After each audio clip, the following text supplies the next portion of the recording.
मनुस्मृति एक बार फिर से सुर्खियों में। हालांकि इस बार मनुस्मृति की चर्चा जेएनयू की बजाय दिल्ली यूनिवर्सिटी में हो रही है, क्योंकि प्रशासन ने दिल्ली यूनिवर्सिटी लॉ फैकल्टी का वो प्रस्ताव खारिज कर दिया जिसमें कानूनी पाठ्यक्रम के तहत मनुस्मृति पढ़ाने की बात कही गई थी। इसे लेकर दिल्ली यूनिवर्सिटी में कई दिनों से बवाल मचा था। दिल्ली विश्वविद्यालय के एलएलबी छात्रों ने मनुस्मृति पढ़ाने के प्रस्ताव को मंजूरी के लिए रखे जाने की खबरों के बाद कुलपति योगेश सिंह ने भी दो टूक कह दिया है कि सुझाव को खारिज किया जाता है। आइए जानते हैं मनुस्मृति पर इतना विवाद क्यों है।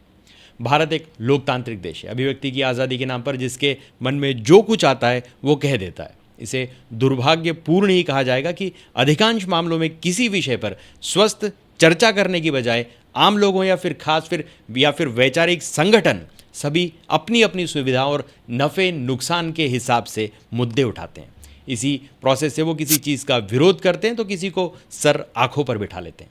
ये बात कहीं और लागू होती हो या ना हो, लेकिन मनुस्मृति पर ज़रूर लागू होती है। वहीं शिक्षण संस्थाओं में जब सेलेक्टिव इनटॉलरेंस का मामला सामने आता है तो बात और भी गंभीर हो जाती है। इसी वजह से दिल्ली उच्च विद्यालय में मनुस्मृति पढ़ाने के सुझाव को लेकर शिक्षक मोर्चा ने भी फौरन ये फरमान सुना दिया कि छात्रों को कानून या किसी भी पाठ्यक्रम में मनुस्मृति का अध्ययन कराना संविधान के खिलाफ है। कुछ समय पहले जेएनयू विश्वविद्यालय की कुलपति शांतिश्री धूलिपुड़ी पंडित ने जेंडर इक्वेलिटी को लेकर प्राचीन संस्कृत पाठ मनुस्मृति की आलोचना की थी।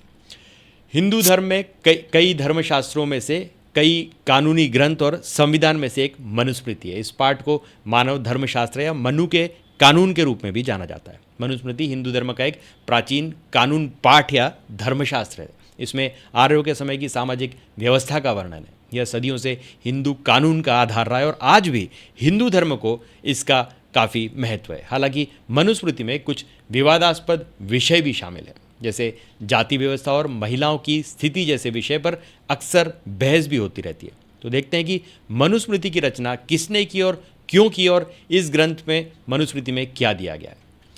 यह ग्रंथ भगवान मनु द्वारा लिखा गया था, जो हिंदू धर्म में मानव जाति के प्रथम पुरुष और भगवान श्री हरि विष्णु के अवतार माने जाते हैं। इस ग्रंथ में कुल 12 अध्याय और 2684 श्लोक हैं। हालांकि मनुस्मृति के कुछ संस्करणों में श्लोकों की संख्या 2964 बताई गई है।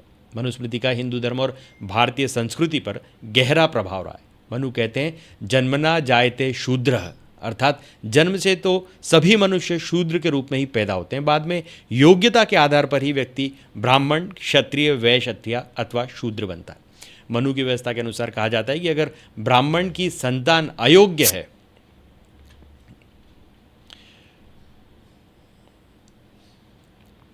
मनु की व्यवस्था के अनुसार कहा जाता है कि अगर ब्राह्मण की संतान यदि अयोग्य है तो अपनी योग्यता के अनुसार चतुर्थ श्रेणी या शूद्र बन जाती है। तो अब समझते हैं मनुस्मृति में वर्ण व्यवस्था और एक तबके ने मनुस्मृति को कैसे पेश किया। कई इतिहासकारों और भारतीय संस्कृति और परंपरा के विरोधियों ने मनुस्मृति का विद्रूप चित्रण किया। उनका कहना है कि इसी की थीम पर भारत में ऐसी सामाजिक व्यवस्था तैयार की गई जो ये सुनिश्चित करती है कि वर्ग विशेष का दबदबा बना रहे। कुछ लोग शीर्ष पर रहें, वही सारी संपत्ति के मालिक रहें और सारी शक्ति उनके अधीन हो जाए। उन्होंने मनुष्यों को 4 वर्णों में बांट दिया, जिन्हें जातियां कहा जाता है। जातियों के आधार पर लोगों को उनके कर्तव्य और दायित्व सौंपे गए। ब्राह्मण, क्षत्रिय, वैश्य और शूद्र नामक कैटेगरियां बनाई गई। कुछ इतिहासकारों के अनुसार इस देश में बहुत समय पहले एक उन्नत सभ्यता की और संस्कृति थी जो 3500 ईसा पूर्व यहाँ तक कि 6000 या 8000 ईसा पूर्व तक की है। उस महान सभ्यता के लोग शांतिप्रिय थे, मुख्यतः कृषि और व्यापार में व्यस्त थे, जिन्हें कुछ बाहरी लोगों ने अपना शिकार बना लिया। बहुत से लोग मनुस्मृति का विरोध यह कहकर करते हैं कि यह किताब लोगों में भेद करती है। इसी किताब से जातियों का निर्धारण हुआ है। इसी हिसाब से पूजा पाठ, अध्ययन और अध्यापन जैसे कार्य ब्राह्मणों के जिम्मे आए।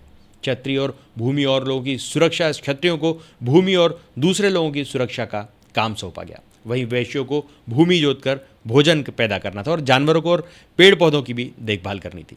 इन्हीं लोगों को फसल यानी उपज का व्यापार के काम भी इन्हीं को सौंपे गए।